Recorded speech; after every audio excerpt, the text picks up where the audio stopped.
You said you had evidence. Tell me this wasn't worth risking my life for. I wish I could. 300 billion naira disappeared. That's impossible. That's impossible. I checked it 3 times.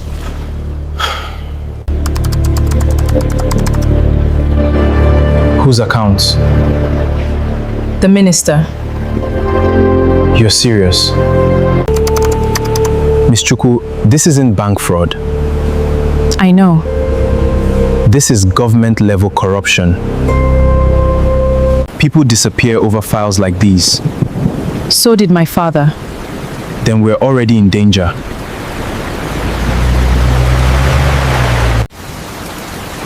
Lagos never rests, even when the rain tries to drown its noise.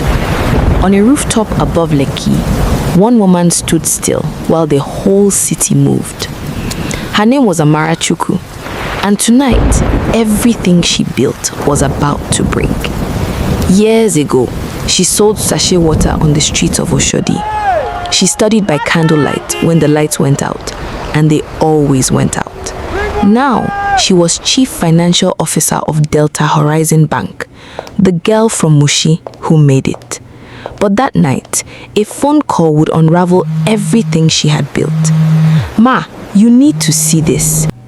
6 hours later, she found what she was never meant to see. 300 billion naira moved silently for 5 years, disguised as infrastructure loans, vanishing into companies that did not exist. One name signed every single transaction. Her own boss, the man who called her my daughter in every board meeting. Lightning cracked over the skyline, as if the sky itself was warning her. Her phone buzzed again. An unknown number. Stop looking, Miss Chukwu. Some doors, once opened, cannot be closed. Below her building, a black SUV waited in the dark, headlights off. They think I will run, she whispered. They don't know where I came from. The next morning, Lagos traffic crawled like a wounded snake along Awolowo Road. She did not go to the office that day. She went somewhere she trusted more. Inside waited David Osei, a young man the world underestimated. You said you had evidence, David said, not looking up. Do you know what you are holding, Miss Chukwu? David asked, his fingers freezing. I wish I could. Did anyone see you leave the bank? I don't think so. Don't look now, but we're not alone. Can we still stop them? No. Then what do we do? We expose them before they erase us. If these files are real, They are. then delete every message on your phone. Why? This isn't bank fraud. This is government-level corruption. Outside, thunder rolled though the sky had briefly cleared, a warning of storms yet to come. A third figure had already been watching from the shadows. She had followed Amara from the rooftop the night before. Now, she stepped into the cafe, lowering her voice. You 3 are being watched, Ifeoma said. The car outside, it's the same one that followed a journalist who died last year. They said armed robbers, but robbers don't shoot a man through his own back window. The mystery deepened. Somewhere in the city, unseen forces moved like shadows. David's fingers finally moved, unlocking the first encrypted file. The 3 of them sat in silence, realizing the danger they had just stepped into. Outside, rain began to fall again, gentle at first, like a held breath before the storm. None of them knew yet how far this storm would reach, or who it would take. 3 days later, Amara walked into the office of the man she once trusted most. Chief Adeyemi sat calmly behind his desk, hands folded, smile unwavering. You have always been like a daughter to me, he said. Then explain the ghost company, sir, Amara said, voice steady. His smile did not fade, but something behind his eyes shifted, cold and calculating. That night, devastating news arrived. David had vanished. Amara's phone rang. It was Tunde, Amara, her loyal come assistant, home right now. but his voice Something was terrible has broken. happened. Tunde appeared at her door, eyes red from crying. They threatened my family. I'm sorry, Amara. Amara's world collapsed in Please, that single Amara. moment of betrayal. Why now? They threatened my family. They said they'd kill my daughter. I told them everything. Everything? You gave them my name? I didn't have a choice. You trusted them over me? I was trying to save my family. They know everything. How much time do I have? You need to leave, now. Who are they? You don't want to meet them. Within hours, she was suspended on falsified charges of theft. Reporters, tipped off by unseen hands, branded her a fraudster overnight. Old friends stopped answering her calls, one by one. Her mother wept in Mushin, believing the lies the television told her. Amara stood in the rain once more, Hello? this time on the street, Please, I need you not to the listen to rooftop. me. They didn't just take my job, she whispered. They tried to take my name. In the shadows, one person still believed her. The city had turned its back on her, but the fight was only beginning. Ifelma approached her quietly through the rain, umbrella in hand. I still believe you, Ifelma said. That has to count for something. They drove through the night toward Apapa, following a lead David once mentioned. Ifelma's police instincts sharpened as they neared the docks. A dock worker whispered a name he should never have spoken aloud. They found a locked warehouse, chains rusted but recently disturbed. Inside, faint light flickered beneath the warehouse door. Ifelma drew her weapon, motioning for silence. Through a gap in the door, they saw him, David, alive but guarded. Amara's heart pounded. He was alive. There was still time. Ifelma signaled a plan with practiced hand movements, one guard at a time. The first guard fell silently as Ifelma moved with practiced precision. Amara rushed to David, cutting the ropes binding his hands. They wanted the files, David gasped. I gave them nothing. A second guard stirred. Ifelma moved fast, but not fast enough. An alarm blared through the warehouse. They had seconds to escape. They burst into the rain outside, hearts pounding, freedom finally within reach.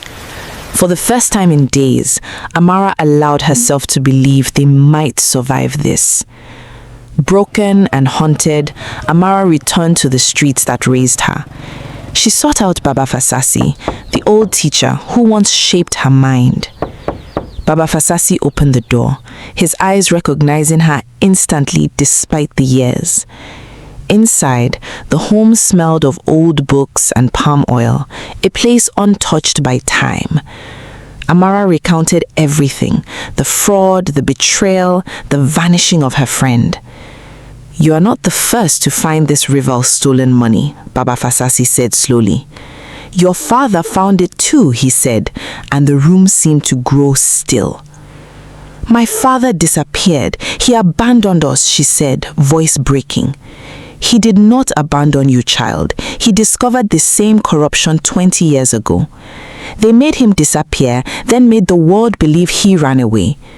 Tears filled Amara's eyes, decades of anger replaced by crushing truth. Why didn't you tell me, she asked, voice trembling. Because truth without power is only a whisper before the wind, he said. He opened it slowly, revealing a weathered envelope hidden for 20 years. You have something your father did not.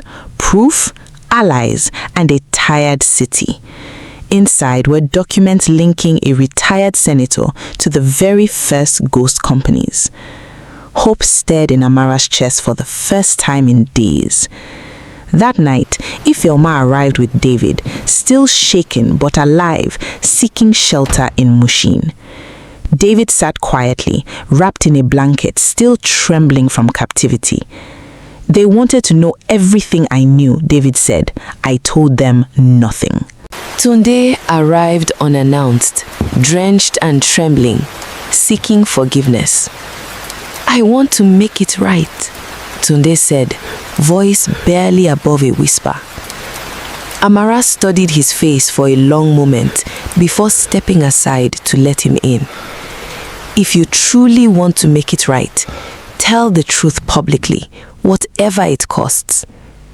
Tunde nodded slowly, fear and resolve fighting behind his eyes. David reopened his laptop, hands steadier now, ready to finish what he started.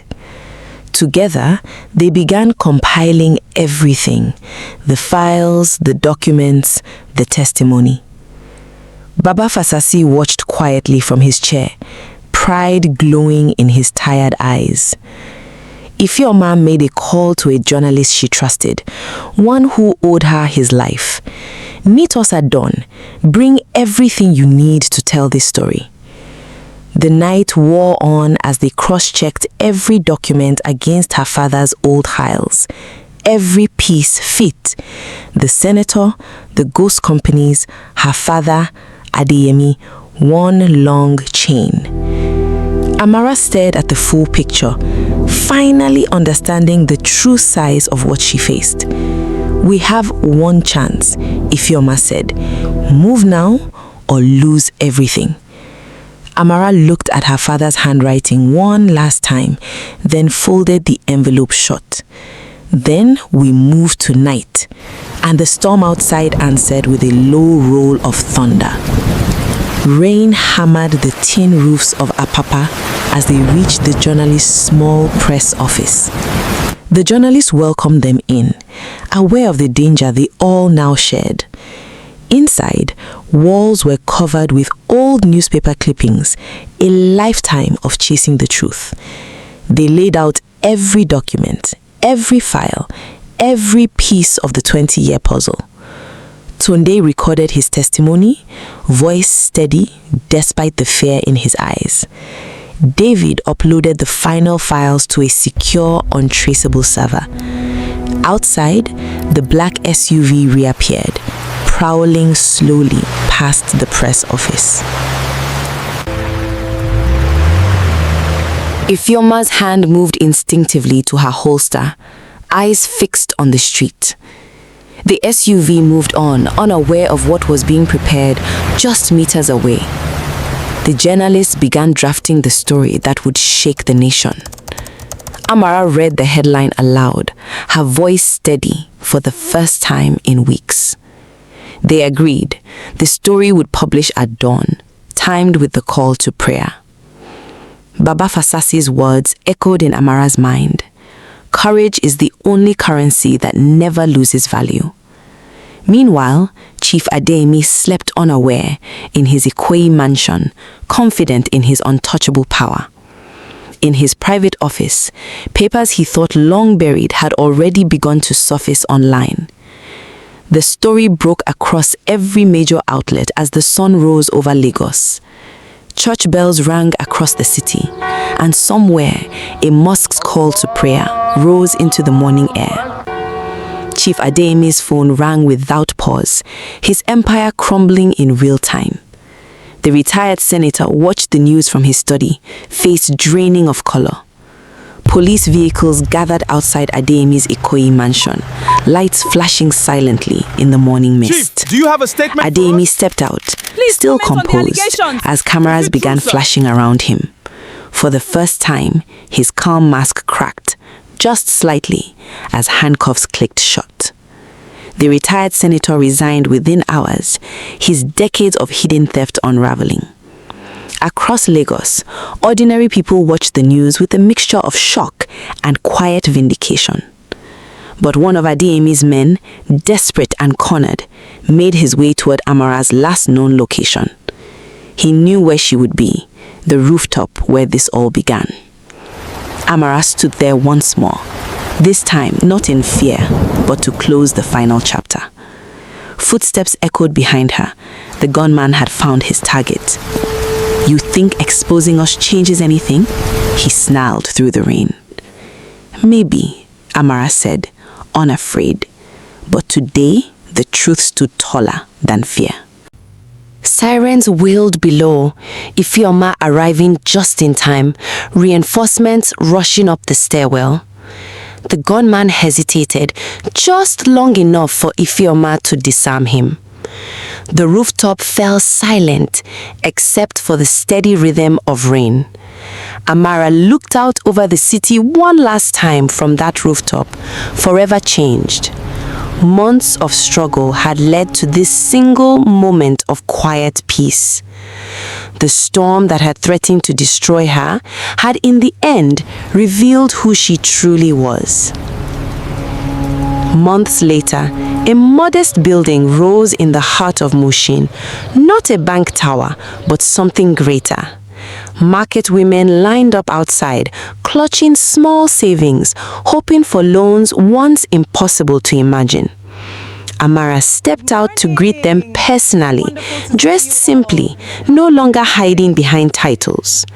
Baba Fasasi watched proudly from a corner, leaning on his walking stick.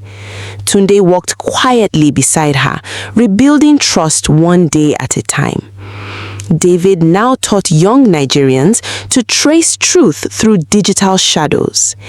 Ifeoma, finally retired from the force, visited often, her limp steady, her spirit lighter. Amara's mother arrived, finally understanding the truth about her husband's disappearance. "Your father would be proud," her mother whispered through happy tears. Inside the center, the first loan was approved, a young seamstress with dreams of her own shop. Amara shook her hand warmly, remembering the girl she once was, selling water on these same streets. Outside, the streets of Mushin buzzed with the same energy that once shaped her childhood. In the distance, the towers of Victoria Island still gleamed, but no longer defined her. Adiemi's trial began, cameras crowding the courthouse steps. Inside, Amara testified, her voice steady, her evidence undeniable.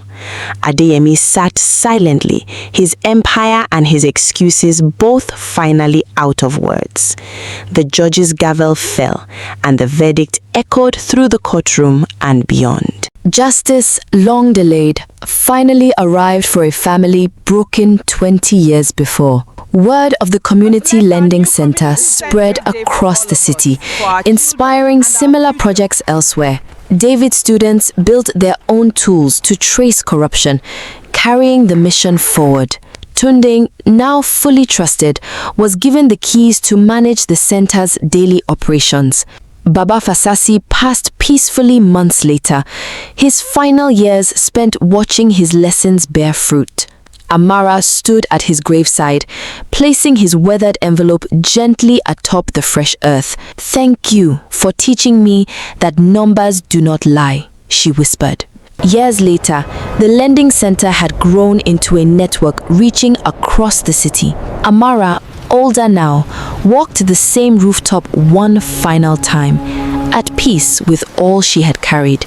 The rain that once threatened to destroy her now fell gently, cleansing rather than cruel. I said to the wind, "My father taught me that numbers do not lie." But it took the truth breaking me apart to teach me that courage never loses its value. Below her, the city of Lagos moved on, alive as ever, carrying countless untold stories. Somewhere below, a young girl sold sachet water on a busy street, dreaming of more. Perhaps one day she too would stand where Amara now stood, changed but unbroken.